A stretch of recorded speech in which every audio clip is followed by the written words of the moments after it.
புதுவை உலா நேயர்களுக்கு அன்பான வணக்கம். நான் உங்கள் கலாவிசு, புதுச்சேரியிலிருந்து.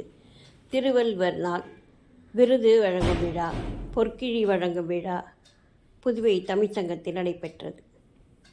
தமிழ்ச்சங்க தலைவர் முனைவர் கலைமாமணி வி. முத்து அவர்களின் தலைமையில் தமிழ்ச்சங்க செயலாளர் கல்விச்செம்மல் சீனு மோகன்தாஸ் அனைவரையும் வரவேற்றார்.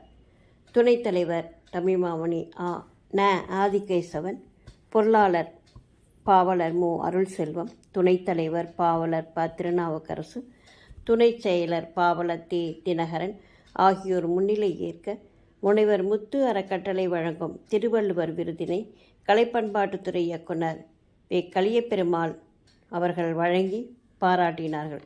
விருதினை பெற்றுக்கொண்ட கலைமாமணி சீனு வேணுகோபால் ஏற்புரை வழங்கினார். முனைவர் லலிதா பெரியசாமி, இளம் முனைவர் பழ. கலைவாணி பாண்டியன், கவிஞர் கலாவிசு, முனைவர் சே. பவானி பரசுராமன், இளம் முனைவர் கலைவாணி சதீஷ், பாவலர் இ. பரிதா ஆகியோருக்கு திருவள்ளுவர் நாள் பாராட்டும் சான்றிதழும் வழங்கப்பட்டது. ஆட்சிக்குழு உறுப்பினர் தமிழ்மாமணி முனைவர் உசேன் நன்றி கூற விழா நிறைவு பெற்றது. கலைமாமணி சு. ராசா, பொறிஞர் மு. சுரேஷ்குமார், பாவலர் சிவேந்திரன், பாவலர் ஆனந்தராசன் ஆகியோர் நிகழ்ச்சிக்கான ஏற்பாடுகளை செய்திருந்தனர். ஏராளமான தமிழ் அறிஞர்களும் எழுத்தாளர்களும் கலந்து கொண்டு விருது பெற்ற சீனு வேணுகோபால் அவர்களை வாழ்த்தினர். புதுவையில் ஆசிரியராக பணியாற்றி ஓய்வு பெற்ற திரு சீனு வேணுகோபால் அவர்கள் மேடை பேச்சில் வல்லவர். எழுத்தாளர்களின் நூலிற்கு இவரது பேச்சு வலு சேர்க்கும் என்றால் மிகையில்லை.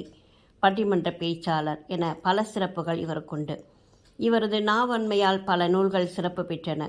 நூலாசிரியர்களுக்கோ புதிய அடையாளத்தை தந்தது. இவரது பேச்சு இவருக்கு புதுவை அரசின் கலைமாமணி விருதையும் பெற்று தந்தது. புதுவை தமிழ்ச்சங்கத்தின் திருவள்ளுவர் விருது பெற்ற செந்தமிழ் செம்மல் சீனு வேணுகோபால் அவர்களை புதுவை உலா நேயர்கள் சார்பில் வாழ்த்துக்களை கூறிக்கொள்கிறோம். நன்றி, வணக்கம்.